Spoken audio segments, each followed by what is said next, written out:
You know what? Why not include lightning returns? I've been saying for months the only good part of that game was the music.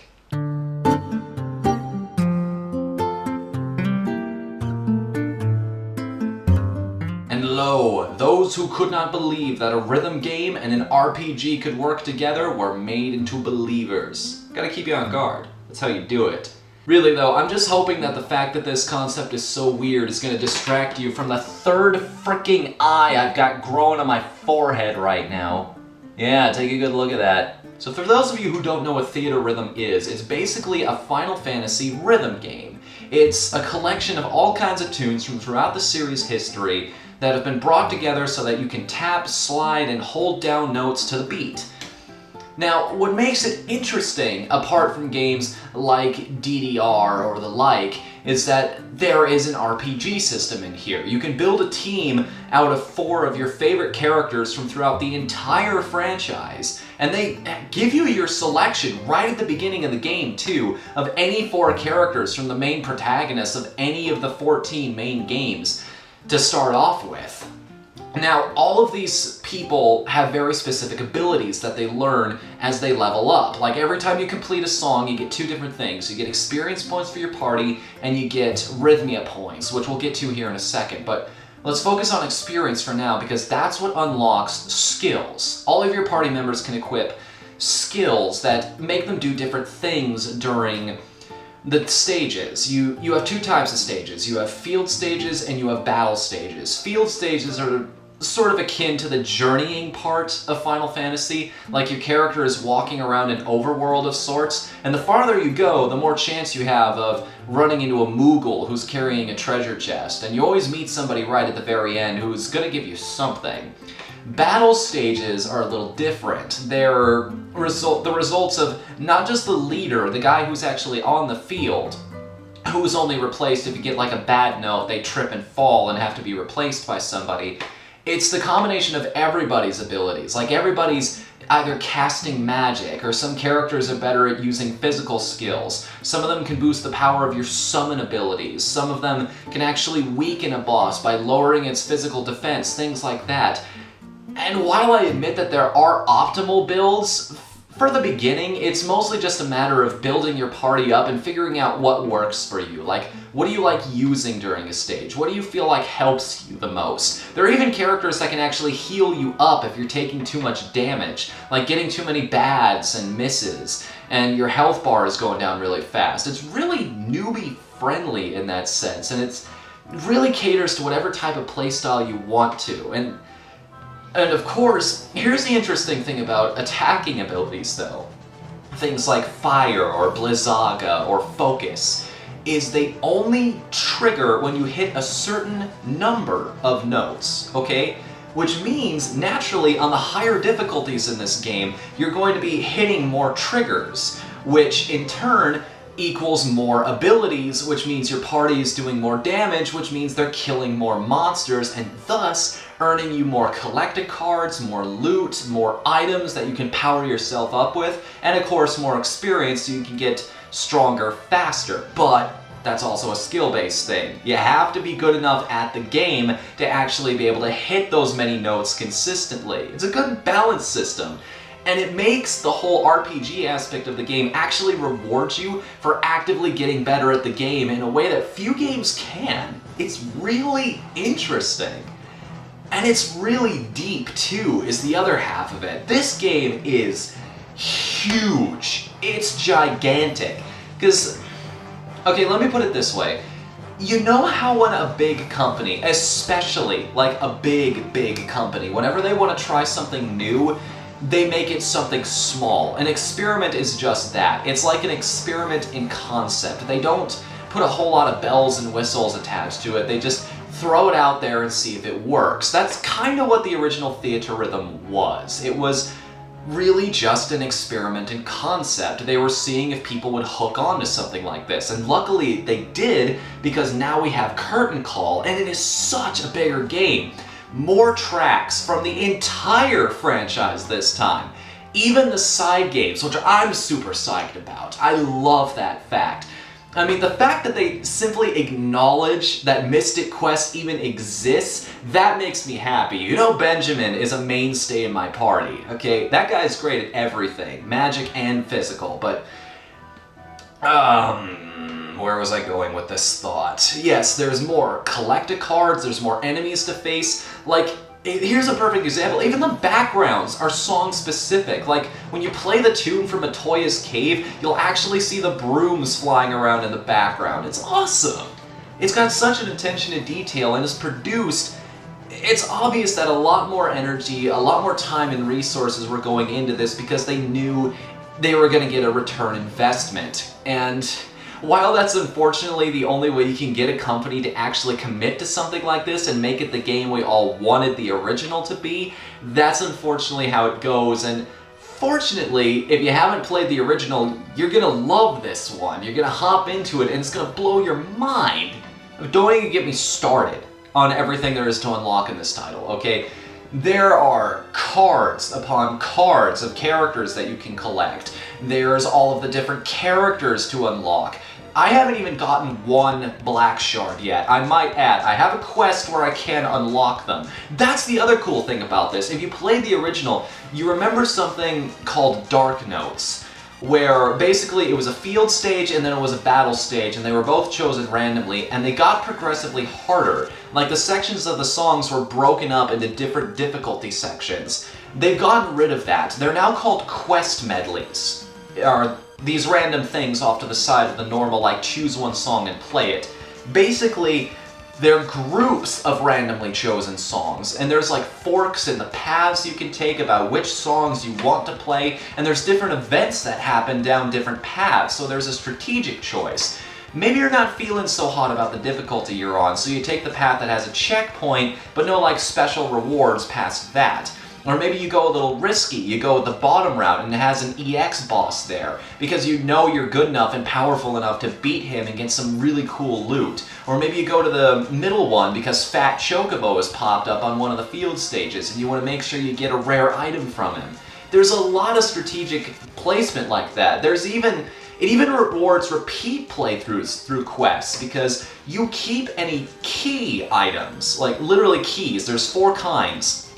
And these can open up doors in different quests, give you other paths that you might not have had otherwise, like that give you shortcuts, or maybe give you access to special boss fights or extra fights. And you want to take down as many bosses as you can in these quests, because every single boss gives you shards.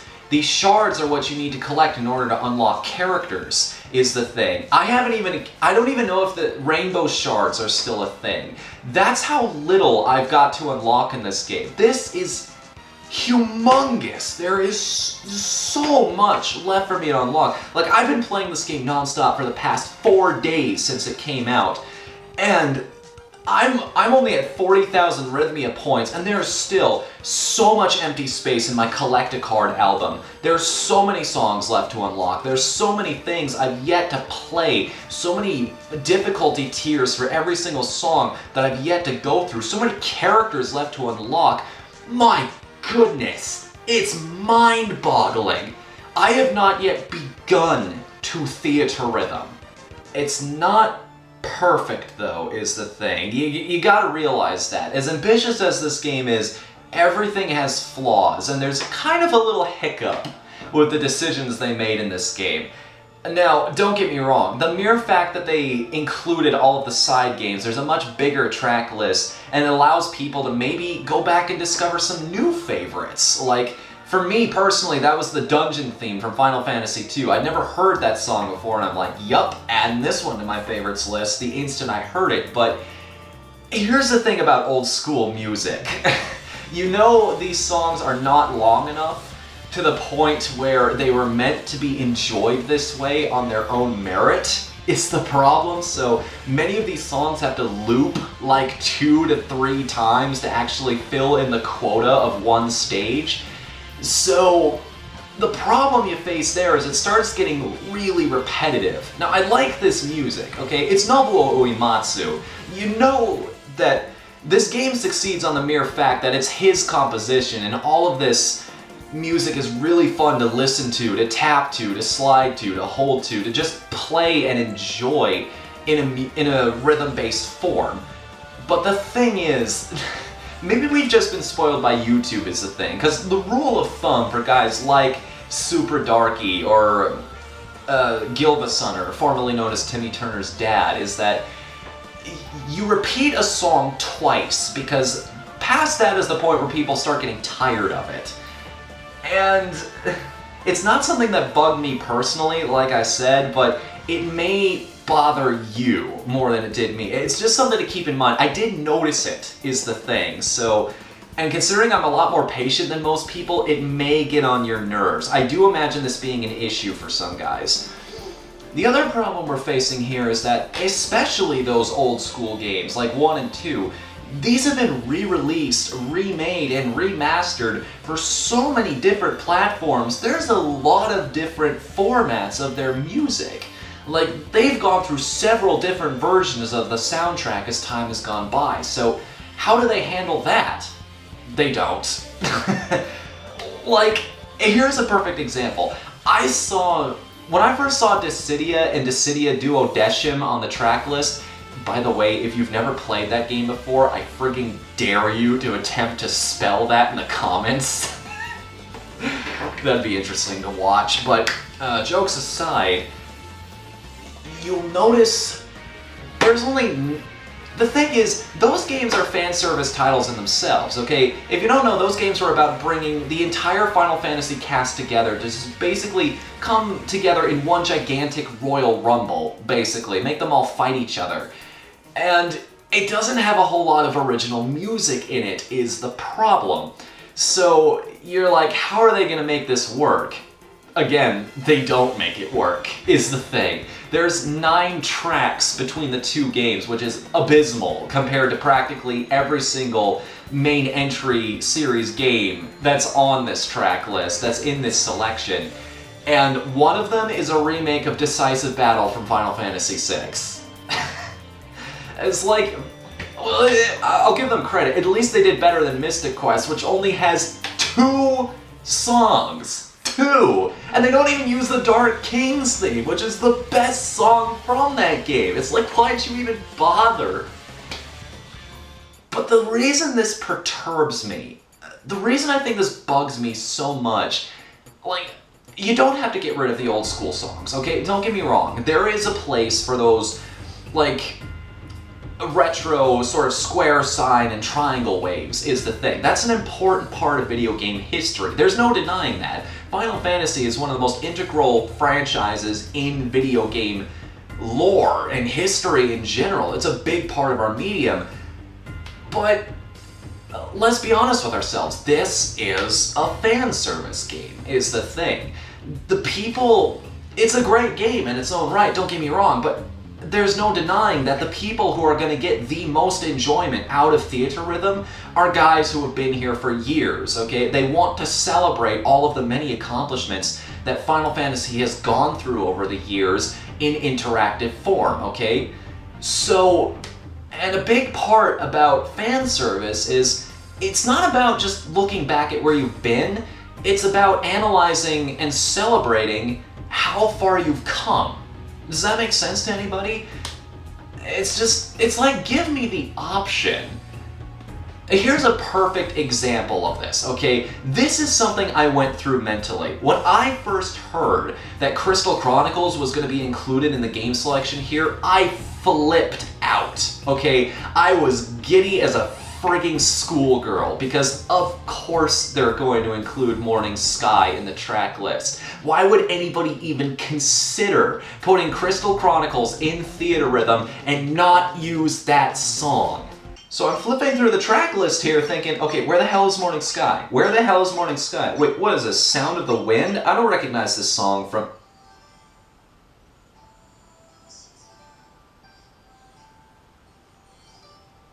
It's the Japanese version.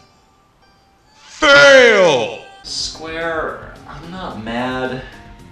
Unfortunately, I'm not very surprised either. I'm just incredibly disappointed. I mean, this is why I say just give me the option, because You made an English release of a game that only acknowledges the Japanese side of things. Like, how much of a missed opportunity is that? As like, yours is not the only region that matters, okay? I came in expecting something that I had a deep connection to and actually cared about. I found Song of the Wind, or Sound of the Wind, and I don't care what its name is because I don't care about that version. That's not what I grew up with. And this is why I had to pass on Azure Striker Gunvolt, because, don't get me wrong, it's a great game, but it's an English release of something that only has a Japanese dub. Why would you do that? Out of sheer principle, I can't support that crap. You're indie creates. You're not exactly hurting for money here. Why would you even bother bringing a game to an American country when AAA developers go through all of this trouble, all of this time, and all of these resources to make sure the game appeals to as many people as possible in a language they actually speak? I'm just a lonely black mage, relegated to the backstage. I guess the ultimate question, though, is, am I satisfied with the game as a whole? Well, yeah, I guess you could say that, mostly because it's everything I wanted the original to be. It's everything everybody wanted the original to be, pretty much. It's got a broader scope, it's got more characters, it's got more pretty much everything to do. It's the complete Theathrhythm experience, okay? You don't even have to get rid of your favorite characters if you don't want to. When they hit level 99 in the original, you pretty much had to move on to another party member because you felt like you weren't going anywhere anymore. It's just that mindset that we have as RPG players. You don't have to do that in this one. Instead, you can set them back to level 1 again, except now they'll start off with a higher cap for ability points, so they'll be able to equip more abilities and bring them into battle. You can make their basic strategies that you are already integrating into your team even better. And that's a great gesture, okay? That, I think, shows some foresight into fan service, because it means you never have to give up the things you love while still trying new things if you want. And that's definitely gonna have its fans. If you didn't buy the original, and you really, a concept like this sounds really interesting to you, you want to give it a try, definitely do. I do believe there's a demo on the eShop right now, so you can give it a whirl if you want. And if you buy this game, I believe in the first month, you also get 2 songs off of their DLC shop, totally free. So that's a bonus too. And one of them is actually from my favorite game in the series, Final Fantasy IX. So hey, win-win for everybody. So yeah, if you love rhythm games, this is definitely worth a try. Even if you're jaded on rhythm games, it does enough new stuff to where it might break that sort of cynical DDR mindset that most of us have, break that stigma, and even if you're not a fan of rhythm games, hey, demo's free. Give it a try. Maybe it'll awaken some love of things that you never thought you had. Now, if all of you will excuse me, I gotta get back to playing the Smash demo.